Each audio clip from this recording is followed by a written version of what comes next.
And there was a paper that was just published by Kivanimi, who looked at one of the first papers that did heart rate variability guided training, which was using heart rate variability to decide what training you would do on that day, if it was high intensity training or low intensity training. And it was very interesting, and the results were quite positive. And that's kind of what got me into this area. So it was like, come over to New Zealand. Let's formulate a good hypothesis or a good thesis around answering this question of how we can actually really use HRV in a practical manner with some of the coaches and the athletes at High Performance Sport in New Zealand, in some of the Olympic athletes there. And when you say, Dan, it was interesting, probably fairly self-evident for a very astute endurance athlete like yourself. But then you say results were positive. What do you mean by that? They were impressive? So in this first paper there's one of these early papers in this HRV guided training. It split into two groups. It was an interventional study where they had one group would just do your basic training. It was a very traditional program set by a coach, which was, here's your training program, follow the training program. And the other group, it did basically, measure your HRV in the morning. If your HRV is high, you can do high intensity training. If your HRV is low, you can do low intensity training. And we'll get into the details of what's high and what's good and what's bad. But long story short, the group that did high variability guided training had bigger improvements in the VO2 max, bigger improvements in fitness, and they did less training. So, and now a number of studies have actually shown this. It's been repeated a lot of times. There's been a meta-analysis done in HRV guided training as well, which is kind of the gold standard of the scientific vigor, if you like. And, and it has been shown that many times now it is a very effective way to get maximize training adaptation and get a lot of bang from your buck in the terms of training and the sorts of training that you're doing. Which there's probably no coach, no athlete, endurance athlete on the planet that wouldn't have their ears pricked up by that, right? Yeah, I think so. And I think, as coaches, it's this never-ending question that's always being asked is like, when you have an athlete, when should you do more? When should you do less? And if you can answer that question effectively with the correct tools, that's a really important thing to know. And, having the ability to know if you're adapting positively or negative to a given training or type of training it's almost like the holy grail of exercise prescription, right? That's really what we're trying to achieve. And I'm not saying that HRV is the holy grail. I don't think it is at all, but I think it's one tool in your toolbox that you can use to go towards answering those questions. And, that's what we've always sought after with any monitoring, whether it's subjective tools or whatever it might be. They're all aimed around this kind of aim to try and know when you should do more, when you should do less. And I guess that's reflected, Dan, in Endure IQ, obviously your online training platform and courses where heart rate variability is just one module in the athlete monitoring course, right? This is, as you say, just one tool in the toolbox. Exactly. So, within that course, athlete monitoring, it's very large. We have like a module that's specifically designed for swimming because we talk about, tempo trainers, critical swim speed, ways to monitor swimming, accelerometry, cycling, cycling with power, differences with using power and heart rate, running with power, HRV, blood markers, just basic heart rate markers, submax heart rate recovery, resting heart rate. There's 10 modules in that course all up, and HRV actually takes up 2 modules of that course because I feel it's quite a large area and there's a lot of the background in the physiology needs to be understood, and there's also a lot of ways to measure it, as we'll get into. So, it's just one area that you can use to inform your decisions. And I always think that with any type of monitoring, and I always said this to many of the coaches who I worked with when I was at High Performance Sport in New Zealand, working with, rowing coaches, kayak coaches. It's like, monitoring isn't there to make decisions for you. It's to help inform the certainty of decisions that you're already making. It's to help coaches have better certainty over their own decisions, because 9 times out of 10, they might be, this athlete, should I give them more load? Do they need a rest? And you can help inform those decisions with some good data, but you don't necessarily make those decisions for them. And I think that's an important segregation. Man, honestly, I love training. I love exercise. I love getting out and going training every single day. I guess I hate days off. Well, there's your answer. Training session, flipping that training session most loved. Yeah, I hate the off season. Yeah. I don't think you're alone on that, Cam. Somehow, is there a training session that you absolutely love more than anything? Anything else?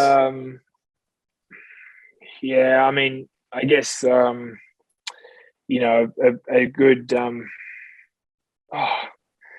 the adventures. You know, the things that stand out for me are like the adventures that, you know, particularly like Richie Port and I, we did 400K one day on his birthday. You know, Froomey and I, we rode all through, you know, Tamborine and up to the border and back, and we finished at is it Binnaburra? Yeah. And did the, you know, and we got off and we actually ran up in the forest there, did like a 21K loop one day. Swam at the waterfalls during that, and you know, another time we rode from Chatel back to Monaco, so in the Alps back to Monaco. But the first night we just rode and finished on top of the Galibier. It was like 250K, and I remember doing the first 200K on the TT bike and Froomey being just in bits, and then we had to go up the Galibier, and I was way better shape than him, and I'll never forget that. And but yeah, I think those, and then Richie Port and I doing the Madone, but yeah, I think those adventure days, you know, the days that are obviously it's a crazy training session, but it doesn't feel like that because it's an adventure, you know, and it's something I wrote down a bunch of things in my book. I know this isn't rapid fire, but I wrote down a bunch of notes in my book on the flight over, and one of the things that I wrote down for this year is embrace the adventures more, and not going on the old cuckoo side of, you know, loving the experience and all of that stuff, but just not being afraid to go out there and do something a bit crazy, you know, training session wise, you know, not being too protected. That's the thing about, I learned with Froomey particularly, you know, they don't wrap him up in cotton wool. It's they definitely, you know, I remember one day we rode to Byron Bay. We went via Nimbin. We actually met Tim Reed in Nimbin. That was quite an eye opener. But you know, got there, went for a swim with the sharks, and I mean, just those sort of things for me are the things that I can't wait to get out of bed for in the morning when I know we've got something like that on. I think anyone that's passionate about their training can resonate with those adventure days. That's brilliant, Cam. Yeah. Pre-race meal, have you dialed in what you ingest before you take to a stage of a Grand Tour or an Ironman, or what's the go there, Cam? No, I seem to have something different. You know, I'm very territorial with the way I eat. You know, I guess when I'm in the US, I seem to have an oatmeal. You know, they're big on their, well, they call it oatmeal, we call it porridge. But you know, in Australia, I grew up on banana and sugar, or banana and honey on toast. So I remember having that before Port Macquarie. In Italy, you know, I remember, you know, I went down for breakfast and all they had was pasta and rice. So, you know, okay, pasta. I had rice with a bit of milk and honey. And I mean, in Copenhagen, I think I had carrot cake for breakfast because I couldn't really find anything else I really wanted. So, I haven't really dialed it in, just sort of what's there, what I feel for. I mean, the reality is the meals in the day, you know, the couple of days before are the most important, particularly 2 days, you know, probably 2 days before, the dinner 2 days out, lunch, you know, dinner that night are probably the most important. To fill the tank in the morning, it's just placebo, make yourself feel good. And, you know, I don't stress too much about that. Just make sure I'm happy and at least mentally think that I've got a full tank, and that's the most important thing. Yeah, gotcha. Worry about the rest once you get on the course. There's many different risk factors. One of the ones that's talked about the most, or being the highest risk factor for eating disorder development, is actually dieting. So somebody deciding to go on a diet for well-intentioned means, maybe it's to improve health or improve performance, and this can easily just spiral into an eating disorder. So somebody starting on a diet can be a really big risk factor for disordered eating development. But then there can be some other things like personality traits. And this could be why athletes in general are at higher risk. So things like perfectionism can put somebody at a higher risk. There's genetic factors. So eating disorders has a large genetic component to it as well. It could be things like change in somebody's life. So often eating disorders can be precipitated when somebody goes through a big life change, like maybe they move to a new city, or they're starting off at university and moving away from the first time, or even just big changes in life, like the COVID-19 pandemic. What research is showing is that eating disorder rates just skyrocketed during the COVID-19 pandemic. And it was a way to deal with some of the mental health concerns that came with the COVID-19 pandemic. So yeah, there's a lot of different risk factors that can put somebody at risk. And another one I should mention as well is an athlete getting injured. So an athlete all of a sudden not being able to participate in sport anymore, and then really trying to manage their injury through the food that they're eating. Gosh, I'm pleased you mentioned that. Certainly as a sports physiotherapist, that's something I come across routinely, and that is changes in fueling or eating behaviors around people's injuries, whether it's a bone stress injury and that big reduction in energy output that the athlete fears will result in weight gain, yet the body needs fuel to heal. And so there's often that shortfall, which brings about a set of challenges in and of itself. Talking about risk factors, anything else that sort of pops up? I know there's this idea of body dissatisfaction and body image, which I've read in the AIS guidelines for disordered eating can be split into an athletic body image and also a social body image, which I find really fascinating. That, of course, it makes sense that there can be two body images that an athlete has of themselves. Can you speak to that in terms of your clinical and research experience? Yeah, it's a really interesting component because oftentimes the body image that is associated with performance enhancement in sport isn't always the ideal body image in society. So for instance, maybe for a female athlete, being larger and more muscular and taller is performance enhancing. But then within cultural, it tends to be the more skinny or thin female. And we tend to see the opposite with guys and sports, where maybe being slimmer is performance enhancing. But outside in society, there can be a different ideal body image, and they can tend to go against each other. And this in itself can cause body dissatisfaction. And like you said, poor body image and body dissatisfaction can also be a risk factor for eating disorder development. Yeah, gosh, I'm the father of three young, beautiful girls, and they're all one's a toddler, or not even a toddler, sorry, an infant.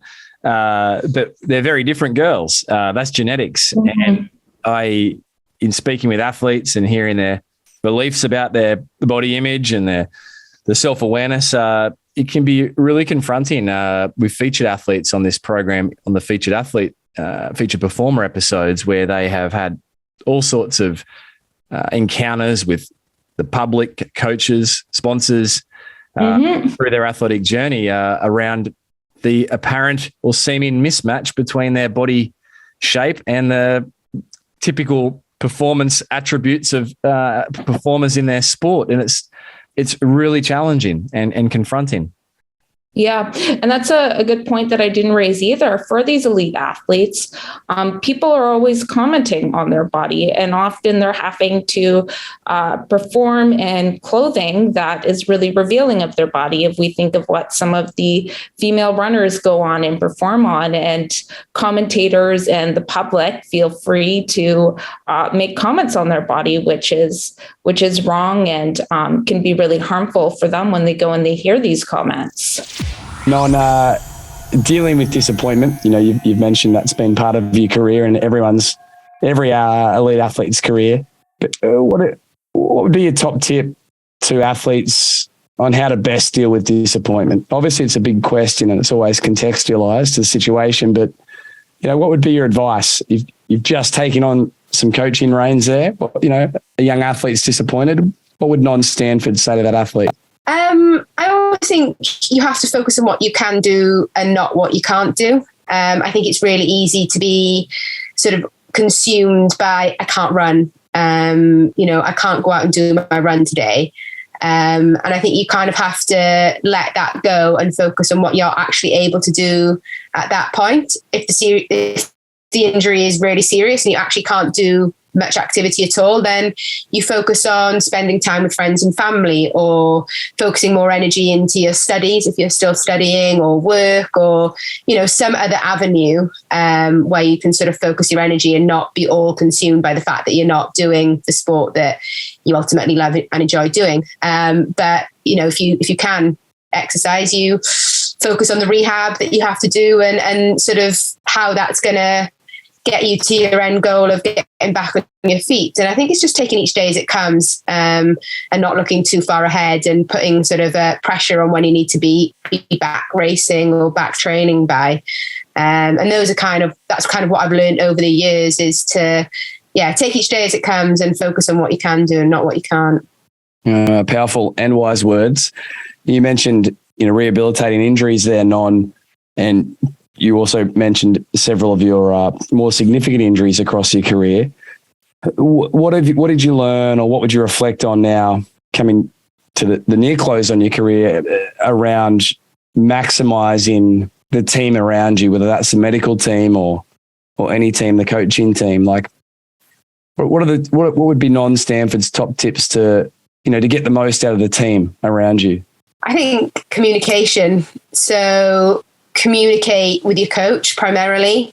And if you're fortunate enough to have, a good medical team around you, be honest with them and upfront with them and communicate, because ultimately all those people want the best for you and are there to help you. And I think I'm really fortunate that I've come through a system where athletes, staff and coaches all communicate well together. And a lot of the times when I've got injured is because I haven't probably shared how I'm actually feeling with my team around me.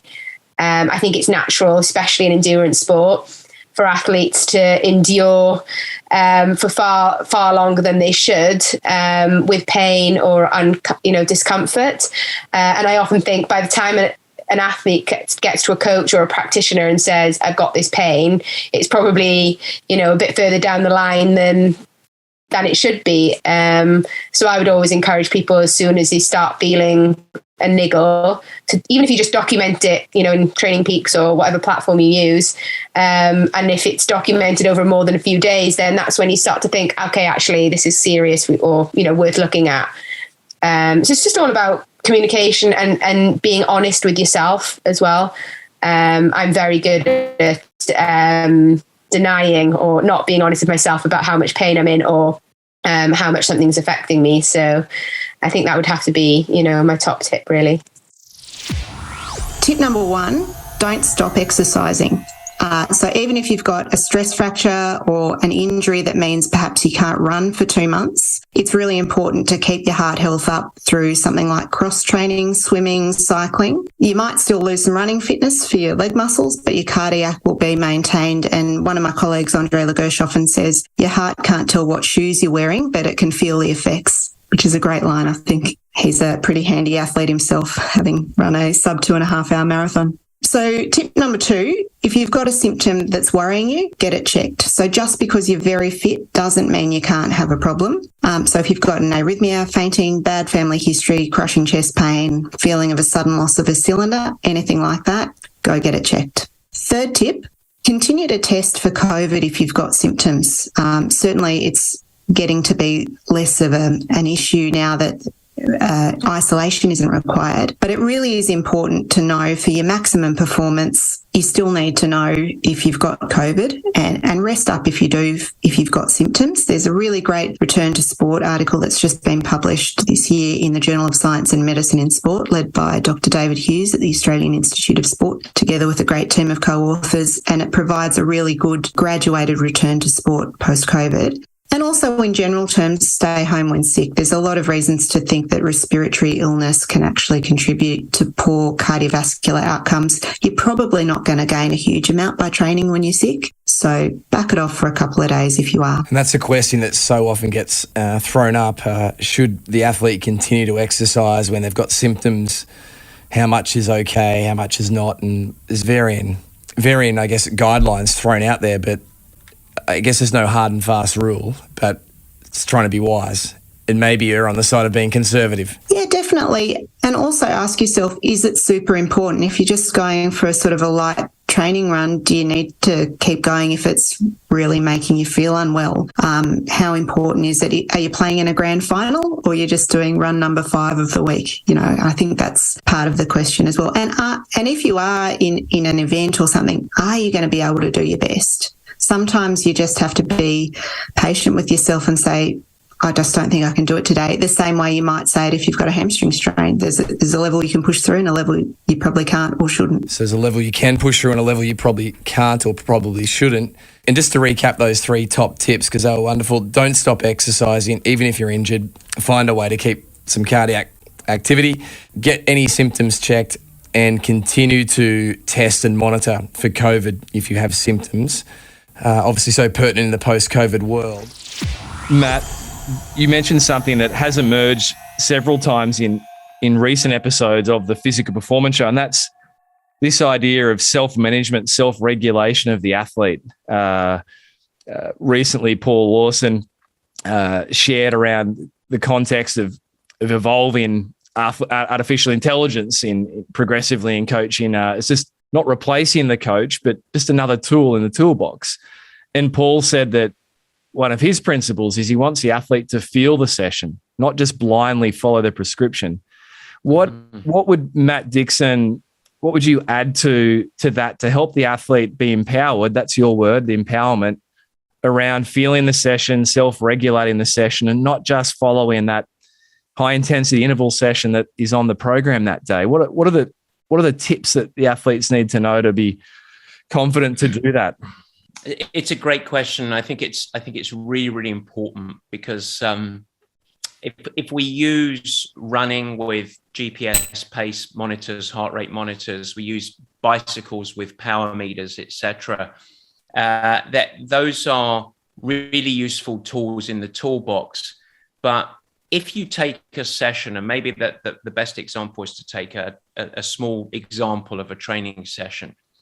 The first thing that the athlete should do, and this flows from our prior little discussion, is understand, what am I trying to get out of this workout? So what's the intent of it and what does proper execution look like? That's good. And then, because with that understanding, they should have a little sense of what should this feel like? What's too hard? What's too easy? So on one end of the scale, if you're building something quite foundational, a bit more base building, it should be conversational. It should be soul filling. It shouldn't be,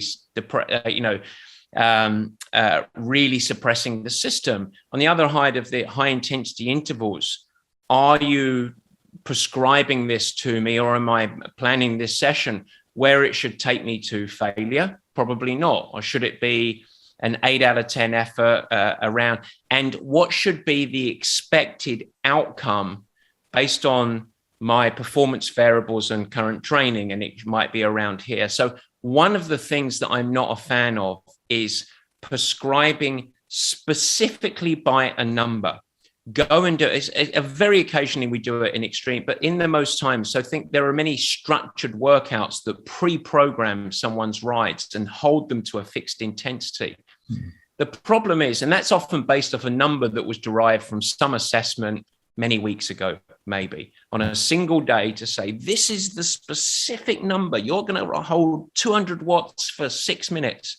And that's madness, because physiology is not building a bridge. It's not, it's chaotic. It's influenced, as we talked about, by lots of different stressors. And some days you might feel better than other days. Sometimes you might have accumulation of fatigue from life or prior training. So if you understand the intent, you understand what it should feel like, then you can go and execute it. And then what you have while you're executing is what I call the inner animal, what it should feel like, self-regulation. And then you have your heads up display, and you have your pace or your power, if it's biking, running, or combination of both. And that's a measure of your output. So the work that you're doing, and that's the output. And then you have your heart rate, potentially, even lactate, if people are drawing that at, razor thin edge of performance. And that's a measure of your internal cost. It's the way to think about it. So those aren't the drivers. They're the framework, they're the regulators, and they're the conversation starters. Oh, that might be a bit too much. Or is that actually appropriate for today?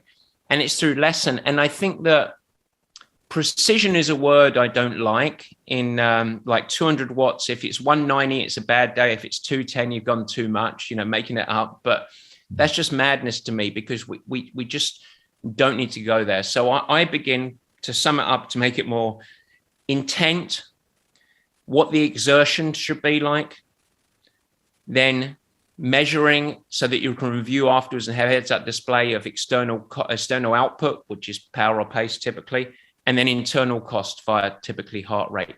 And if you go in that order, that creates a nice framework for athletes to actually become aware. And it also diffuses that pass-fail mentality. Today was a good day because I did 210.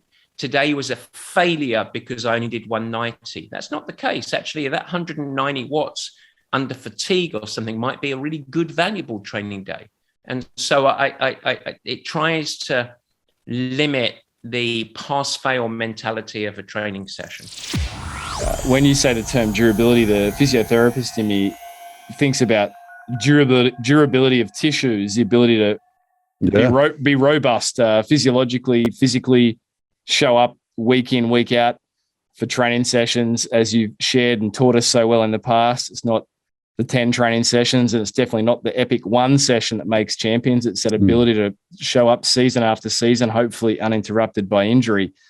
That is we talk about it a lot in the physical therapy space, but it's still an out there, often intangible concept. We know it when we see it, the robust athlete. We know it when we see it, the athlete that tends to run into a sequelae of injury. Yeah, and I have to, and I want to be careful here, because it might be that someone will listen to me and say, "Oh, I guess I need to get out there and do these epic 7-hour workouts to build my durability." And I'm going to say to you, "Whoa, slow down. Let's go there. You may eventually get there. 7 hours may be part of your equation, but I would rather say to you, let's first focus on just being able to do lots of workouts and stay healthy, just as you're saying." So that the first measure of robustness is going to be just tolerating a pretty high frequency of training. So let's start with frequency. Can you train every day and feel decent and recover between each workout? Are you managing that? Are you managing your intensity and your duration? And that's part of coming back to this 80-20 business is trying to find a sustainable pattern of extensive and intensive workouts and managing that, and then increasing frequency. That's kind of step one for the age grouper. They're going from 3 workouts a week to 4 to 5, and sustaining it and staying healthy. And then once we've gotten up to a certain frequency that's starting to feel pretty good, 5, maybe even 6 days a week that they can sustain and work and stay healthy, then we say, okay, let's see what happens now. Can we lengthen some of those workouts without dropping the frequency. Does that make sense? Absolutely. It starts with frequency and staying healthy, and then start to extend. Yeah, and then you say, okay, now I'm gonna extensify. I'm gonna extensify, and then and then small increments in intensity. But that's kind of the third. That's the last thing we use is little increments in intensity. But a lot of times, what the inclination will be is that's the first thing we go to. Yeah. In our adaptation work box or toolbox is we say, I'm going to go harder now. I'm going to do more intervals. I'm going to push the intervals harder.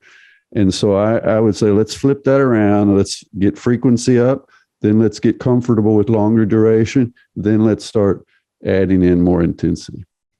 Right. And so that, and it's not from Steven Seiler that invented this. It's what we see good athletes doing. And then we can understand why, but it's developing from the athletes that through trial and error of figuring these things out. Your best recovery tip, Javi?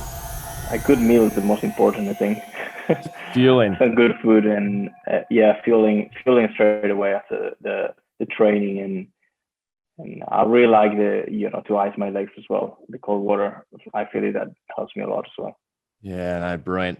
Have you one word to describe your racing style? One word, efficient. I think many would agree.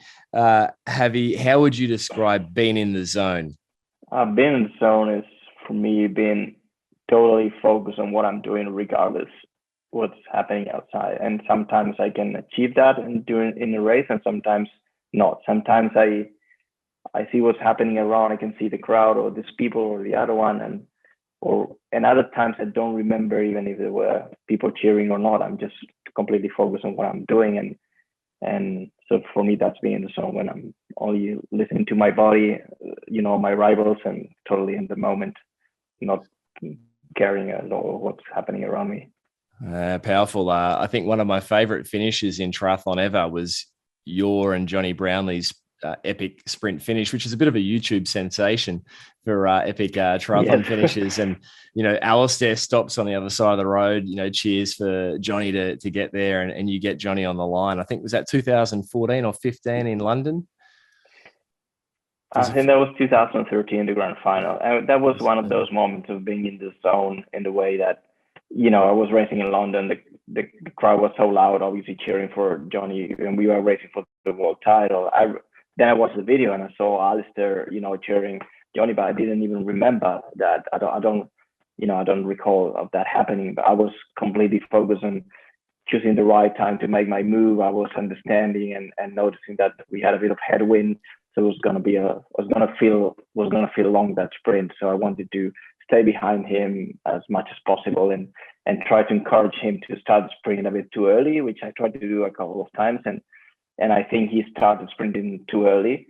And from that moment on, the strategy was simple: just try to stay behind him and off the win, and just pass him the last few, on the blue carpet if you can, in the last 100 meters. And that's what I did. I had that extra push in the end, and he was struggling that last 100 meters. But I was completely focused on what I was doing, not on the noise around, which was huge. Yeah, it was huge. Jump over, check that finish out on YouTube. It's amazing. And last question, Javi, in the performance round, we know that epic sessions don't make champions, certainly not 2 decades of high performance, but can you recall a standout hard session that you've completed over the years, one that was particularly grueling? I did some crazy stuff in the pool. I did once 8x200s holding 202, 203 on leaving time on 230. Oh, when I was a better swimmer than now. That was a short course. That was a good one. And running the classic 8x1K around average 242 pace, something like that. Starting a bit slower and finishing a bit faster.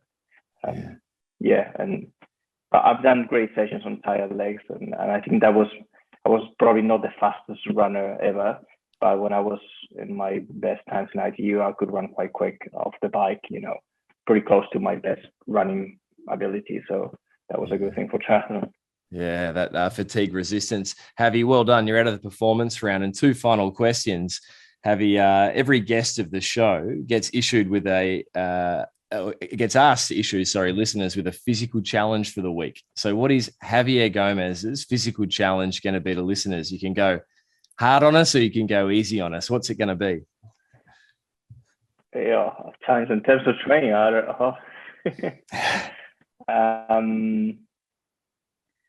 know. Try to do a good track session. I don't know, something like 6 by 1K at the best average. Well, that one hurts. And try to pace. You have to be able to do the last one as fast as the first one.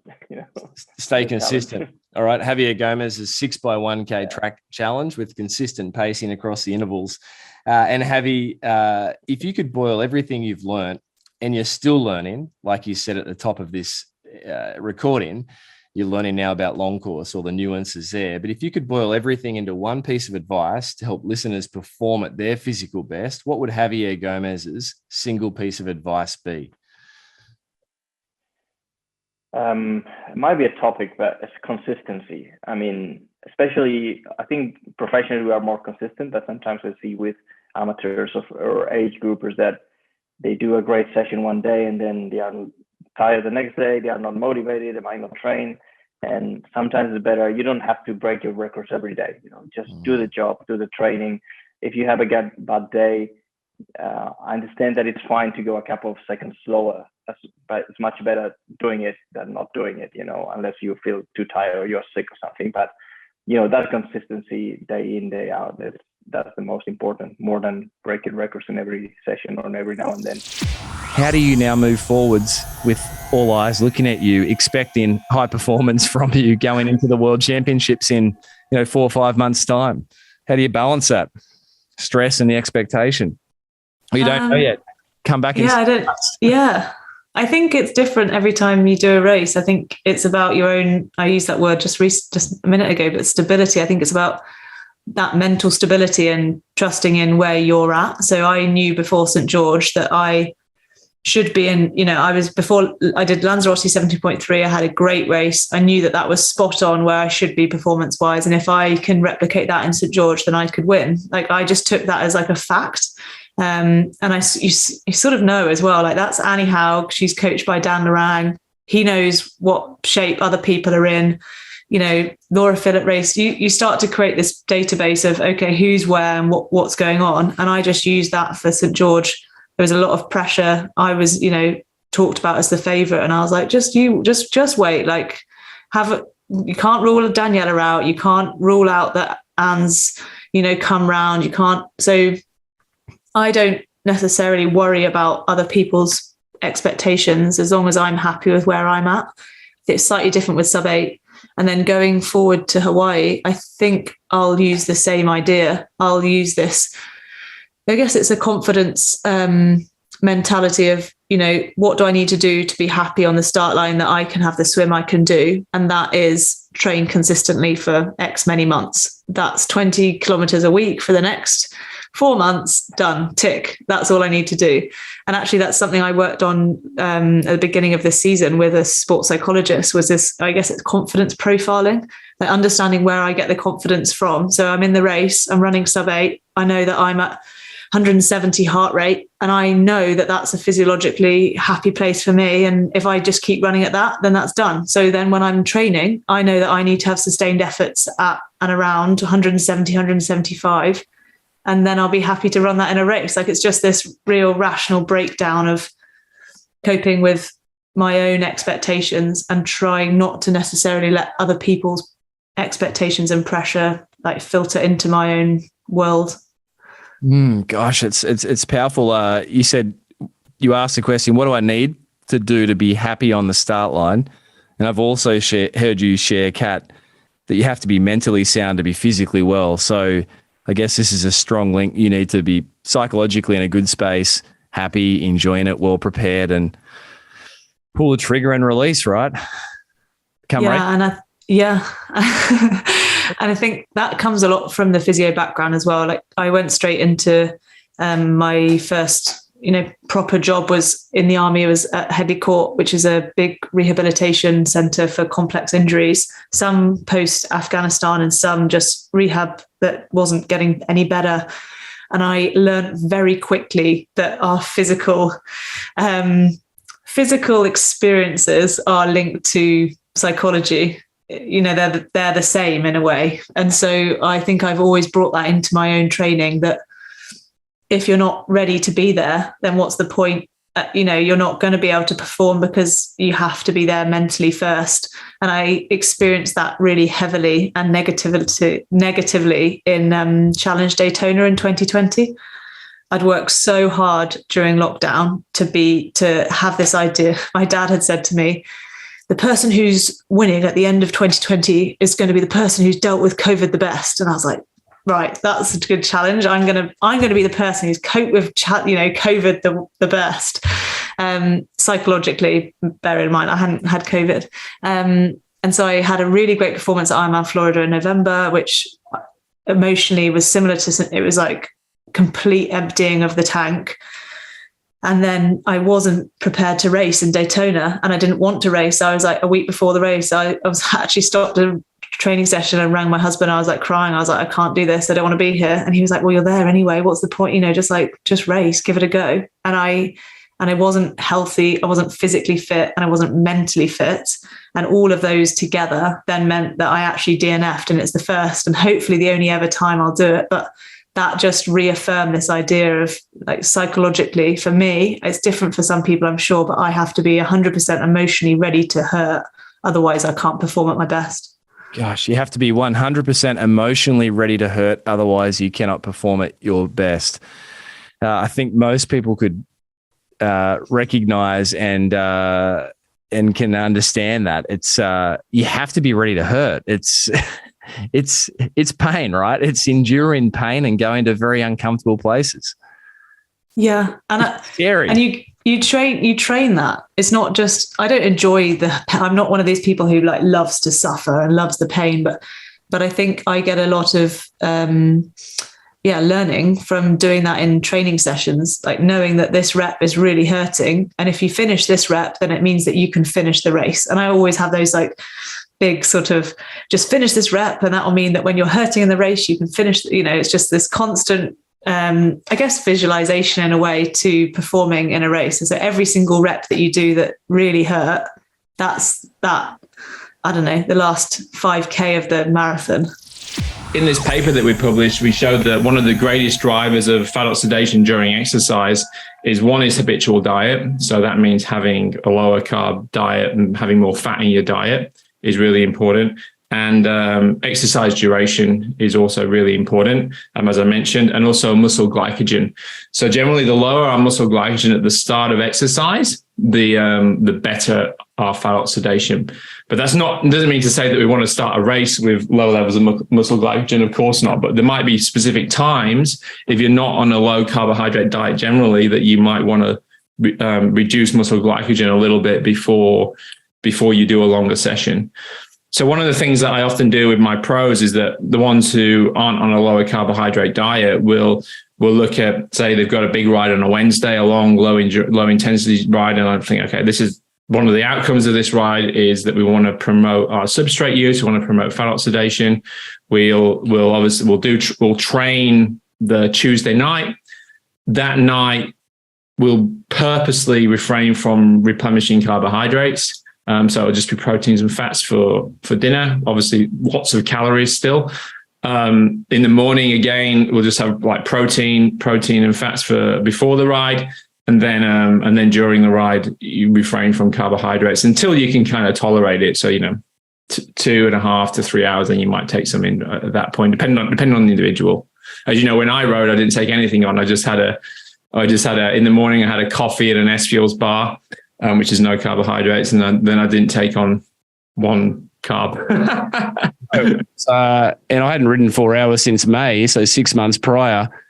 I was a little bit nervous, so I was looking to just take anything I could. But I was watching you. You had one bidden for the whole 4 hours as well. Yeah. Right. Okay. You've got my attention. And not only did we do the 4-hour ride, you then got off and ran a 1 hour hard, relatively, intense run with about 400 or 500 meters of elevation. And I couldn't even keep up with you on the mountain bike. I think, that's one thing that I think is, that's one thing that we should talk about, because when it comes to racing, obviously I don't race this way, and that's why the devil is in the detail. And Endure IQ, we wrote a course, LDT 101. We now had more than 1,000 people through that course. It's one of our most popular courses, and we've had so much success. So like the success stories of people changing their lives, changing the way that they race because of the course is something that I'm quite proud of. And because when it comes to racing, of course, you do a bit of a carbo load before, you make sure your liver glycogen's topped up, and you also take carbohydrates during as well. It's not like you're limiting your carbohydrates all the way through and then eating avocados and MCT oil during the race, because that's the thing. I'm not I never say that carbohydrates are the enemy. In fact, I'm saying the opposite, really, because I'm promoting the preservation of carbohydrate during racing, and that's what you can do. It's always two sides to the coin. You can either improve your fat oxidation, or you can increase your carbohydrate intake during racing. What I promote and what I think is the best and the safest way particularly for age groupers, is go moderate on the carbohydrates during racing and improve your fat oxidation. And improving the carbohydrate intake, that brings, I guess, sorry, I should go back there, Dan. Thanks for that distinction. You can either improve your fat oxidation or improve your carbohydrate intake. If I heard correctly, Dan? Yeah, that's correct. Yeah.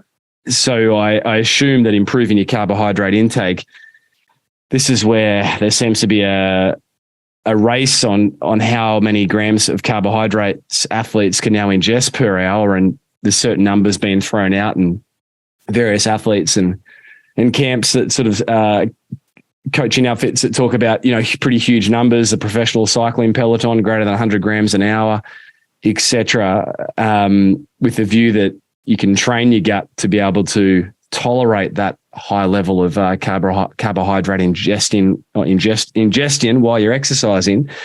What's your view on that? I've heard you state in person when we've had a conversation that there's a very real ceiling, and many people don't necessarily need to go anywhere near those numbers. Yeah, it's a great statement. And one of the things you said there is you said you can increase your ability to tolerate the carbohydrates. And that's true for sure. So you can train your gut, you can train yourself to tolerate more carbohydrates when you exercise. But what you're not doing is you're not improving your ability to oxidize the carbohydrates. So even though so that means that even though you're tolerating them and you're taking them in, it doesn't necessarily mean they're going anywhere. They're pretty much just sitting in the gut and you're tolerating them sat in the gut. They're not actually really improving performance, so to speak. I mean, of course, there are a few freaks out there, the very, very elites who might be able to oxidize more.